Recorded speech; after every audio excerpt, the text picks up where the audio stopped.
I am Vanita Mohanty. Last topic मैंने minor disorder of pregnancy के बारे में लिया था, यानी गर्भावस्था में होने वाली आम समस्या और कैसे उसका हम देखभाल करेंगे इसके बारे में बताया था। वो उसका पार्ट 1 था। आज उसी क्लास का कंटिन्यूशन है, ये उसका पार्ट 2 है। लास्ट वीडियो में कंप्लीट टॉपिक बताना पॉसिबल नहीं हुआ, बहुत लेंथी वीडियो हो रहा था, इस वजह से मैंने इसको 2 पार्ट में बांट दिया। आज हम लोग बाकी समस्या के बारे में चर्चा करेंगे।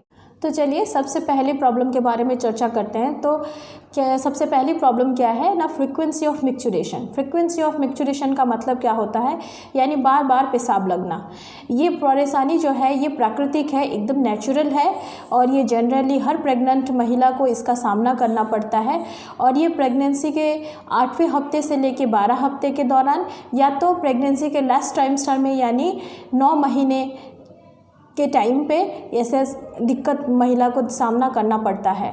और इसका मेन कारण होता है कि प्रेग्नेंट यूट्रस का प्रेशर जब ब्लैडर के ऊपर पड़ता है, यानी प्रेग्नेंट यूट्रस का दबाव जब मूत्राशय पे पड़ता है तो उसकी वजह से हमें बार बार पेशाब लगने जैसी परेशानी का सामना करना पड़ता है। तो ये नेचुरल है, जैसे मैंने कहा कि एक नेचुरल है, तो इसके लिए कोई ट्रीटमेंट की ज़रूरत नहीं है।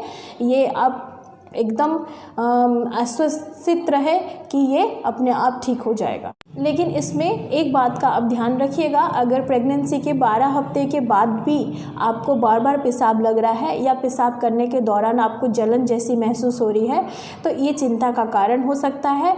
आपको ये देखना होगा कि कहीं जलन के साथ आपके पेट में दर्द या कमर में दर्द जैसी कोई तकलीफ़ तो नहीं हो रही है आपको, या आपका शरीर का तापमान वृद्धि तो नहीं हो रहा है। अगर आपका शरीर का तापमान बढ़ रहा है या आपके कमर में दर्द या पेट में दर्द हो रहा है तो ये यूटीआई हो सकता है, यानी यूरिनरी ट्रैक्ट इन्फेक्शन। इसका यूरिनरी ट्रैक्ट इन्फेक्शन का मतलब होता है कि आपका जो मूत्र द्वार है वो इन्फेक्टेड हो गया है। अगर उसमें संक्रमण हो जाता है तब पेशाब में जलन होना, बार बार पेशाब लगना या कमर दर्द होना, पेट दर्द होना या बुखार आना, ऐसी सारी परेशानियां आपको हो सकती है। और अगर ऐसी कोई भी परेशानी आपको हो रही है तो आप तुरंत निकटतम स्वास्थ्य केंद्र में जाके डॉक्टर की सलाह लें। नेक्स्ट प्रॉब्लम है कॉन्स्टिपेशन। कॉन्स्टिपेशन मतलब कब्जियत। ये बहुत नेचुरल है, बहुत सारे लोगों को कॉन्स्टिपेशन का सामना करना पड़ता है, लेकिन प्रेगनेंसी में कॉन्स्टिपेशन कुछ ज़्यादा ही होता है। तो कॉन्स्टिपेशन का रीज़न क्या है प्रेगनेंसी में ना, प्रेगनेंसी में कॉन्स्टिपेशन होने का मुख्य 2 कारण रहता है। पहला कारण है आपका कि IFA iron folic acid tablet खाने की वजह से भी आपको कॉन्स्टिपेशन हो सकता है। दूसरा रीज़न क्या है ना, जैसे मैंने लास्ट क्लास में भी बताया था कि प्रेगनेंसी में काफ़ी ज़्यादा मात्रा में हार्मोनल चेंजेस हमारे शरीर में होते हैं और ये हार्मोनल चेंजेस हमारे गैस्ट्रोइंटेस्टाइनल ट्रैक्ट में भी काफ़ी ज़्यादा इफेक्ट डालते हैं, जिसकी वजह से हमारा गैस्ट्रोइंटेस्टाइनल ट्रैक्ट का पेरिस्टाल्सिस मोशन है वो डिक्रीज हो जाता है। पेरिस्टाल्सिस मोशन याद रखें, ये एक टेक्निकल टर्म है तो इसे आम लोग नहीं समझ पाएंगे, लेकिन अगर आम भाषा में हम समझाएं तो हमारे इंटेस्टाइनल ट्रैक्ट के जो मसल्स हैं वो काफ़ी ज़्यादा रिलैक्स हो जाते हैं, जिसकी वजह से कॉन्स्टिपेशन जैसी समस्या का सामना एक प्रेग्नेंट महिला को करना पड़ता है। तो चलिए अब जानते हैं कि हम कॉन्स्टिपेशन को कैसे घरेलू तरीके से कम कर सकते हैं या इस समस्या का समाधान कर सकते हैं। तो अगर आप इस समस्या का समाधान चाहते हैं तो सबसे पहले आप अपने खाने में हरे पत्तेदार सब्जियों की मात्रा बढ़ा दें। अगर आप हरे पत्तेदार सब्जी ज़्यादा खाते हैं तो इससे काफ़ी ज़्यादा रफेज आपके बॉडी में आपको मिलेगा। और इसके साथ ही हम सलाद खा सकते हैं, जैसे कि खीरा, टमाटर, ये सब काट के हमारे खाने में इंक्लूड कर सकते हैं, या तो मूंग और चना इसको भिगो सकते हैं और इसे सुबह हम खा सकते हैं। इससे रफेज की क्वांटिटी भी बढ़ेगी और साथ ही साथ हमें प्रोटीन की मात्रा भी बहुत ज़्यादा मिलेगी। तो रफेज की मात्रा जितना आप बढ़ाएंगे आपको कॉन्स्टिपेशन उतना कम हो जाएगा। साथ ही साथ आप अपने आप को हाइड्रेट रखें, ज़्यादा से ज़्यादा पानी पिएं। और अगर फिर भी आपकी कॉन्स्टिपेशन का समस्या आपका नहीं जा रहा है तो आप इसबगोल को पानी में या दूध में मिला के पी सकते हैं, जिससे आपका कॉन्स्टिपेशन कम हो जाएगा। देखिए बहुत सारी दवाइयाँ भी आती हैं जो कॉन्स्टिपेशन के लिए यूज़ किया जाता है, जैसे कि लैक्सेटिव्स जो है ये जनरली कॉन्स्टिपेशन को अवॉइड करने के लिए यूज़ किया जाता है। काफ़ी सारे डॉक्टर्स भी लैक्सेटिव एडवाइस करते हैं, लेकिन प्रेगनेंसी अपने आप में ही एक डिफरेंट कंडीशन है और इसमें कोई भी दवाई एक्सपेरिमेंट करना सही बात नहीं है बिना डॉक्टर की सलाह लिए, क्योंकि लैक्सेटिव में देखा गया है कि काफ़ी बार अगर हम स्ट्रॉन्ग लैक्सेटिव्स यूज करते हैं कॉन्स्टिपेशन को अवॉइड करने के लिए, तो इस वजह से क्या होता है कि हमारे यूट्रस का संकुचन लैक्सेटिव्स बढ़ा देते हैं। अगर यूट्रस का संकुचन बढ़ा देंगे तो हो सकता है आपको गर्भावस्था के दौरान पेट दर्द जैसी समस्या का सामना करना पड़ जाए, या हो सकता है कि अगर संकुचन बहुत ज़्यादा रहेगा तो इसकी वजह से एबॉर्शन होने का भी चांसेस रहता है। इसीलिए आप ये रिस्क नहीं लें और जितना ज़्यादा हो सके लैक्सेटिव को अवॉइड करके नेचुरल तरीके से कॉन्स्टिपेशन को मैनेज करने की कोशिश करें। अब कॉन्स्टिपेशन के बाद नेक्स्ट समस्या के बारे में बात करते हैं। तो नेक्स्ट प्रॉब्लम है पेट दर्द होना, यानी प्रेगनेंसी के दौरान आपको पेट दर्द जैसी समस्या का सामना करना पड़े। तो देखिए, पेट दर्द के कई कारण हो सकते हैं। हो सकता है कि आपको यूरिनरी ट्रैक्ट इन्फेक्शन है तब भी आपको पेट दर्द होता है, या काफ़ी बार अगर आप शरीर में गैस की मात्रा ज़्यादा हो गई है तब भी आपको पेट दर्द जैसा महसूस हो सकता है। लेकिन अगर आपको पेट दर्द इतना ज़्यादा महसूस हो रहा है कि इसकी वजह से आप बेहोश हो जा रहे हैं, या आपके पेट के निचले हिस्से में जस्ट सुप्राप्यूबिक रीजन में अगर आपको पेट दर्द हो रहा है, तो आप ये जो लक्षण है ये चिंताजनक विषय हो सकता है, क्योंकि अगर पेट दर्द की वजह से बेहोश हो रहे हैं या आपके प्यूबिक एरिया के ऊपर पेन हो रहा है तो इसको हम एक्टोपिक प्रेगनेंसी मान सकते हैं। एक्टोपिक प्रेगनेंसी एक मेडिकल टर्म है। आम भाषा में मैं अगर इसको डिस्क्राइब करूं, इसका मतलब होता है कि जो गर्भ है वो गर्भाशय में नहीं ठहर के दूसरी जगह पे जाके रहना, यानी जैसे कि उसके ट्यूब में ठहर जाना या गर्भाशय के बाहर अगर ठहर जाता है तो इसको हम लोग एक्टोपिक प्रेगनेंसी कहते हैं। इसी समस्या में जब आपको बहुत ज़्यादा पेट दर्द और उसके साथ आप बेहोश हो जा रहे हैं तो इसमें आप देर नहीं करें, तुरंत जाके निकटतम स्वास्थ्य केंद्र में डॉक्टर की सलाह लें और महिला को जल्द से जल्द टाइम रहते हुए फॉर रेफरल यूनिट में भेज दें। इसके बाद की परेशानी है कि प्रेगनेंसी के 20 हफ्ते से पहले अगर आपको वेजाइनल ब्लीडिंग हो, यानी गर्भावस्था के 20 हफ्ते से पहले अगर योनि से रक्तस्राव हो, तो ये आपका एबॉर्शन का रीज़न हो सकता है। अगर प्रेगनेंसी में 20 हफ्ते से पहले वेजाइनल ब्लीडिंग होती है तो इसको एबॉर्शन माना जाता है। तो एबॉर्शन के कई प्रकार हैं, लेकिन अगर 20 हफ्ते से पहले आपको वेजाइनल ब्लीडिंग हो रही है तो आपको तुरंत अपने निकटतम जो स्वास्थ्य हेल्थ वर्कर हैं उनकी सलाह लेनी चाहिए, और जो हेल्थ वर्कर हैं उनको इमीडिएटली जो महिला है उसका वाइटल साइंस चेक करना है। और देखिए, हेल्थ वर्कर जितनी भी हैं आप लोग याद रखिएगा कि किसी कीमत पे आप पर वेजाइनल एग्जामिनेशन नहीं कीजिएगा। तुरंत से तुरंत आप रेफरल स्लिप भर के महिला को जो है रेफरल यूनिट में भेज दीजिएगा, और आगे वहाँ के जो भी डॉक्टर्स होंगे, एक्सपर्ट होंगे, वो इस प्रॉब्लम की जांच करके उसका उचित समाधान करेंगे। वैसे ही दूसरी समस्या है कि प्रेगनेंसी के 20 हफ्ते के बाद अगर वेजाइनल ब्लीडिंग होती है। देखिए, प्रेगनेंसी के 20 हफ्ते के बाद अगर वेजाइनल ब्लीडिंग होती है तो इन केसेस को एंटीपार्टम हेमरेज केस कहा जाता है। एंटीपार्टम हेमरेज केस जो है ये जो केस है ये बहुत बड़ा चैप्टर है एंटीपार्टम हेमरेज अपने आप में, तो इस क्लास में इसको समझाना पॉसिबल नहीं है।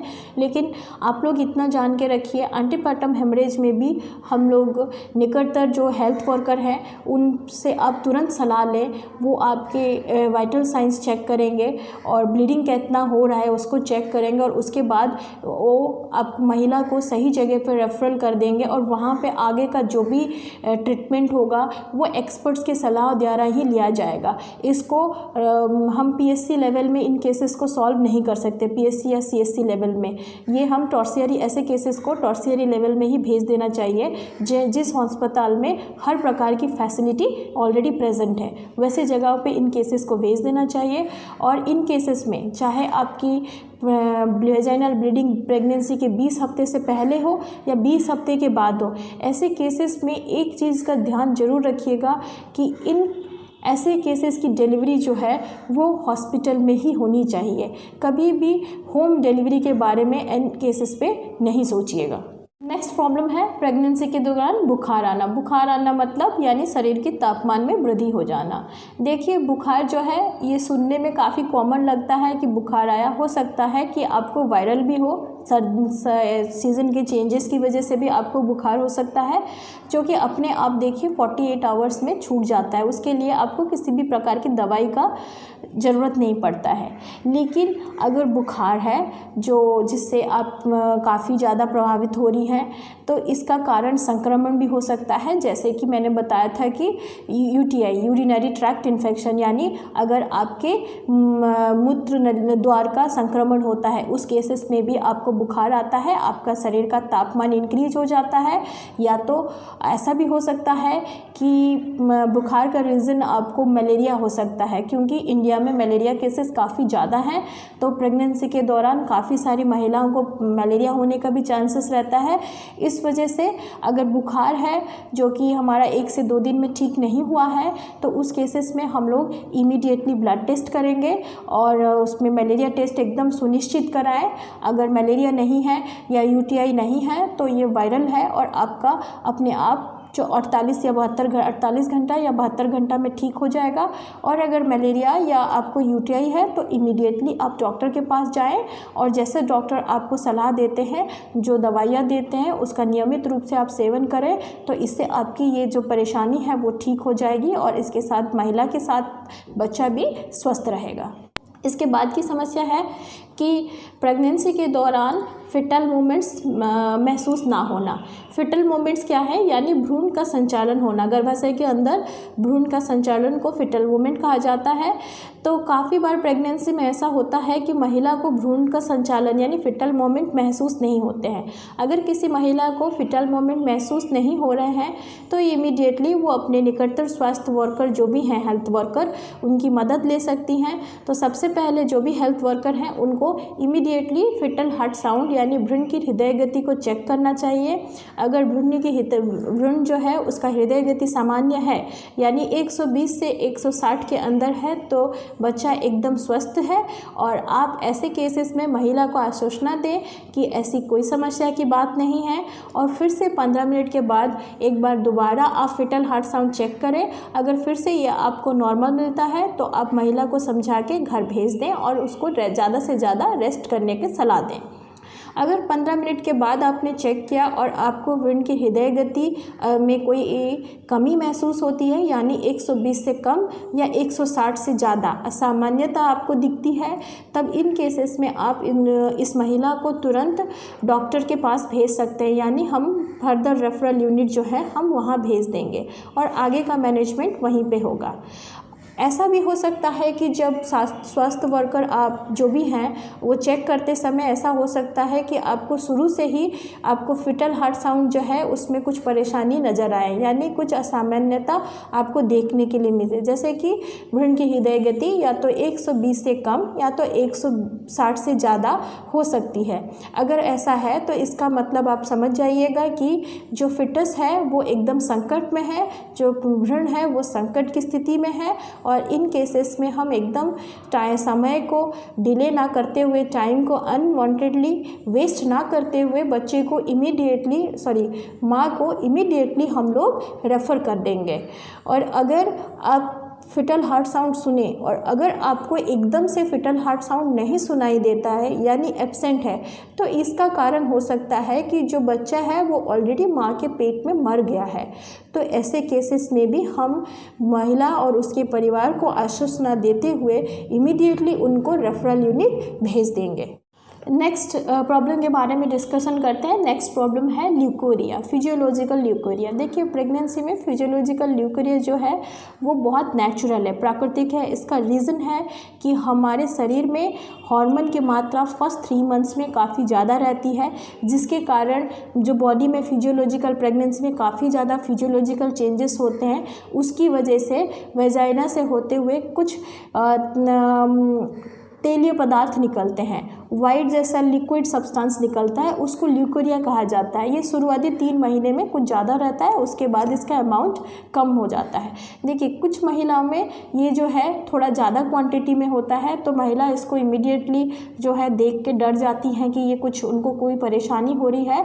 तो इसमें आप जो भी महिला हैं उनको पहले ये चीज़ चेक करनी होगी कि कहीं उसमें बदबू तो नहीं है या उसकी वजह से उनको इचिंग तो नहीं हो रही है। अगर बदबू या इचिंग जैसी कोई परेशानी नहीं है तो वो एकदम नॉर्मल है, आपके शरीर में हार्मोनल चेंजेस की वजह से ये हो रहे हैं, और ये हार्मोनल चेंजेस जब प्रेगनेंसी कंप्लीट हो जाएगी ये अपने आप ठीक हो जाएगा। इसमें आपको कोई परेशानी की बात नहीं है और ना ही आपको किसी प्रकार का ये चिंता का विषय है। और अगर आपको डिस्कम्फर्ट लगता है कि इसकी वजह से आपके जो कपड़े हैं वो भीग जा रहे हैं, तो फिर आप एक छोटा सा पैड ले सकते हैं ताकि आपको ऐसी परेशानी का सामना ना करना पड़े और ये अपने आप ये परेशानी जो है ठीक हो जाएगी। अगर ऐसा हुआ कि उसमें आपको पता चला कि जो चीज़ जो डिस्चार्ज हो रहा है, जो वो वाइट डिस्चार्ज हो रहा है, तो उसमें बदबू है, मतलब बदबू यानी कुछ स्मेल, कुछ जो असामान्य है, ऐसा स्मेल आ रहा है जो कि नॉर्मल नहीं है, वो है, या इचिंग है, या उसके कलर में जैसे कलर का चेंज है, यानी ग्रीन हो सकता है, पीला हो सकता है, ऐसा टाइप का कलर है, तो आप समझ जाइएगा कि इसमें संक्रमण है।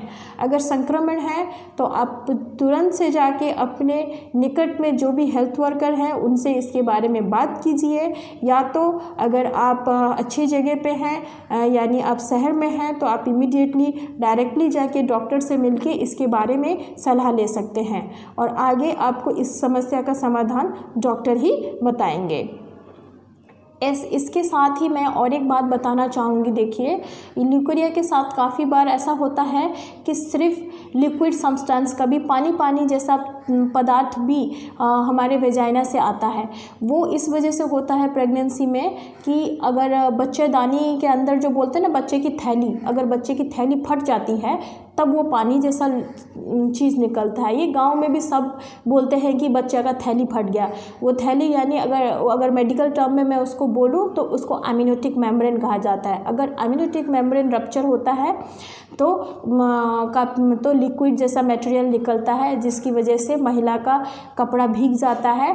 तो ऐसे केसेस में भी हमको डॉक्टर के पास जाना चाहिए, क्योंकि अगर एमिनियोटिक मेम्ब्रेन फट जाता है तो उससे क्या होता है कि वो जो पानी जैसा पदार्थ बाहर निकलता है, तो उस स्थिति में क्या होता है कि संक्रमण होने का चांसेस काफ़ी ज़्यादा रहता है। मतलब वो पानी जैसा सब्सटेंस जो है वो एक अच्छा मीडियम बन जाता है वायरस और बैक्टीरिया के लिए कि वो इस मीडियम से अंदर तक जा सकें और अंदर में गर्भाशय में और बच्चे के पास संक्रमण पैदा कर सकें। तो इससे बहुत ज़्यादा संक्रमण फैल सकता है। इस वजह से ऐसे केसेस में भी हम immediately as a health worker immediately अगर हमसे मैनेज हो सकता है, यानी अगर हम टर्शियरी लेवल में हैं और हमारे पास सारी फैसिलिटीज़ हैं, एक्सपर्ट्स हैं, तो हम यही मैनेज कर सकते हैं। और अगर हम PSC या CSC लेवल में हैं तब हम इसको तुरंत से रेफ़र कर देंगे, ऐसे केसेस को इमीडिएटली रेफ़र कर देंगे।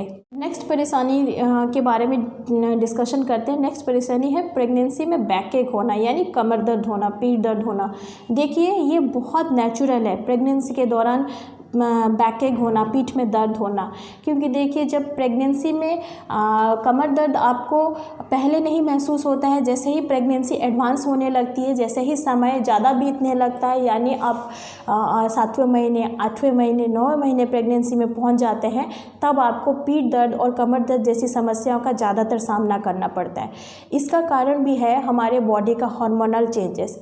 हमारे शरीर के हार्मोनल के चेंजेस की वजह से हमारे बॉडी में कई सारे लिगामेंट्स जो हैं वो रिलैक्स हो जाते हैं। लिगामेंट्स बोलो तो क्या, लिगामेंट्स का मतलब होता है वो चीज़ें जो हमारे शरीर के बोन और मसल्स का अटैचमेंट रखती हैं, यानी हमारे बोन और मसल्स को अटैच करके रखती हैं। तो ये एक मेडिकल टर्म है। तो इसकी वजह से क्या होता है कि हमारे जो लिगामेंट्स रिलैक्स हो जाते हैं, उसकी वजह से हमें कमर दर्द होने का चांसेस ज़्यादा रहता है, क्योंकि लिगामेंट्स जो है वो रिलैक्स हो गए हैं और हमारे शरीर का जो शेप है वो भी चेंज हो जाता है। प्रेगनेंसी में जनरली पेट आगे निकल जाता है, जिसकी वजह से जो कमर है हम लोग जो है थोड़ा सा हम लोग बैक ऐसे करके चलते हैं, जिसकी वजह से पॉइंट वो प्रेशर पड़ता है स्पाइनल जो मतलब वर्टिब्रल कॉलम के ऊपर प्रेशर पड़ता है। इसकी वजह से हमारे पोस्चर की वजह से पेन जो है बढ़ जाता है। और अगर आप इसका समाधान चाहते हैं तो इसको हम कैसे समाधान कर सकते हैं ना, थोड़े से प्रेगनेंसी में आप एक्सरसाइज का ध्यान रखिए, जो एंटीनेंटल एक्सरसाइजेस हैं उनको करिए, जिससे काफ़ी ज़्यादा आपके मसल्स जो हैं वो रिलैक्स हो जाएंगे और उनसे आपको आराम मिलेगा। और आप रेस्ट लें, एडिक्वेट रेस्ट लें प्रेगनेंसी के दौरान। ज़्यादा आप बाहर का काम नहीं करें या ऐसी कोई हैवी चीज़ जो है उसको आप झुक के नहीं उठाएं, इन सब को अवॉइड करें और ज़्यादा से ज़्यादा रेस्ट लें। और उसके साथ ही आप एंटीनेंटल एक्सरसाइजेस को कंटिन्यू रखें। और एक चीज़ भी करेंगे तो आपको काफ़ी ज़्यादा आराम मिलेगा। अगर एक आप वार्म बाथ ले सकते हैं सुसुम पानी से, अगर बाथरूम में जाके आप हल्का गर्म पानी से नहा लेते हैं, एक वार्म बाथ लेते हैं, तब भी वार्म कंप्रेशन से भी आपको काफ़ी ज़्यादा रिलैक्स इसमें मिल जाएगा। और जैसे ही आपका बच्चा डिलीवर हो जाएगा फिर आपको कमर दर्द या पेट दर्द ऐसी समस्या का सामना नहीं करना पड़ेगा।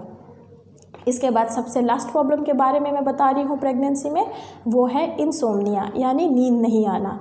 तो ये जो नींद नहीं आता है प्रेगनेंसी के दौरान, तो जनरली ये फर्स्ट 3 मंथ्स में ज़्यादा और लास्ट 3 मंथ्स में ज़्यादा होता है। और इसका कारण पहले 3 मंथ में ये होता है कि हार्मोनल चेंजेस की वजह से हमारा स्लीप पैटर्न डिस्टर्ब हो जाता है कि हमें कभी कभी रात में नींद नहीं आता यानी, और हमें सुबह सुबह नींद आती है। तो इसके लिए भी आपको टेंशन होने की कोई ज़रूरत नहीं है। जब भी आपको नींद आ रही है आप सो जाइए, क्योंकि आपको 24 घंटे में 10 घंटा सोना ज़रूरी है, चाहे आप रात में सोएं या दिन में सोएं। तो इसीलिए बहुत ज़्यादा चिंता का विषय ये नहीं है, लेकिन फिर भी रात का नींद बहुत अच्छा रहता है। इसीलिए आप ऐसा काम कीजिए कि रात में जब भी आप सोने जाएं तो आप लाइट ऑफ कर दें। कृपया करके आज के ज़माने का सेलफ़ोन ज़्यादा यूज़ नहीं करें, फेसबुक और ट्विटर पे ना रहें, क्योंकि वो भी काफ़ी बार खाना खाने के बाद अगर आप ऐसी आदतें रखते हैं तो ये आदतें आपको क्या करती हैं कि आपका जो नींद है उसको काफ़ी मतलब डिस्टर्ब कर देती है, स्लीप पैटर्न को, मतलब आपको नींद नहीं आता। और थोड़ी देर बाद आप मोबाइल चलाने के बाद आपका नींद उड़ जाता है, जिसकी वजह से काफ़ी समय तक आप सो नहीं पाते हैं। तो सोते वक्त आप मोबाइल फ़ोन्स यूज़ नहीं करें। और उसके साथ अगर आप गर्म दूध पी के सोने के लिए जाते हैं या हल्का सा कोई म्यूज़िक सुनते हैं तो उससे भी आपको काफ़ी ज़्यादा इन्फ्लुएंस होगा, आपको नींद अच्छी आ जाएगी। और अगर इसके बाद भी ये सब करने के बावजूद भी आपको नींद नहीं आ रही है तब भी आप टेंशन नहीं लें। आप अगर रात में नहीं सो पा रहे हैं तो आप दिन में सो जाएं, टाइम को कंपनसेट कर दीजिए। जैसे ही समय बीत जाएगा उसके बाद ये परेशानी आपको नहीं झेलनी पड़ेगी। और लास्ट ट्राइमेस्टर में क्यों होता है ना, लास्ट ट्राइमेस्टर में इस वजह से हो जाता है, दिन भर जब आप चलते फिरते रहते हैं तो आपके पेट के अंदर जो बच्चा है उसको महसूस होता है कि वो झूले में है, तो वो दिन भर सोया हुआ रहता है। अब जब आप रात में स्थिर होकर सो जाते हैं तो उसको लगता है कि अब उसका टाइम हो गया है जग के खेलने का, तो वो काफ़ी ज़्यादा फिटल मोमेंट जो होता है वो रात में ही होता है, जिसकी वजह से माँ को नेचुरली अनकंफर्टेबल महसूस होता है और उसकी वजह से माँ की नींद टूट जाती है। और इसके साथ ये भी होता है कि लास्ट ट्राइमेस्टर में पेशाब बार बार लगता है, फ्रीक्वेंसी ऑफ मिक्चुरेशन ज़्यादा होता है। तो हम रात में हर महिला को क्या होता है कि हर 1 घंटे 1.5 घंटे में आपको टॉयलेट लगते रहता है। तो बार बार जब आप टॉयलेट के लिए उठते हैं तो उसमें आपका जो नींद का पैटर्न है वो डिस्टर्ब हो जाता है, जिसकी वजह से आप सही से सो नहीं पाते हैं। लेकिन इसके लिए भी चिंता आप नहीं करें, इसका कोई ट्रीटमेंट ज़रूरत नहीं है, इसकी कोई इलाज ज़रूरत नहीं है, ये अपने आप ठीक हो जाएगी। जैसे ही आपका बच्चा बाहर आ जाएगा आपको ऐसी समस्या का सामना करना नहीं पड़ेगा। तो इसी के साथ आज का क्लास मैं समाप्त करती हूँ और मैं आशा करती हूँ कि आप सभी को आज का क्लास अच्छे से समझ में आएगा, आप सभी को पसंद आएगा। और अगर आपको पसंद आता है तो प्लीज़ इसको लाइक करना और सब्सक्राइब करना ना भूलें। Thank you so much.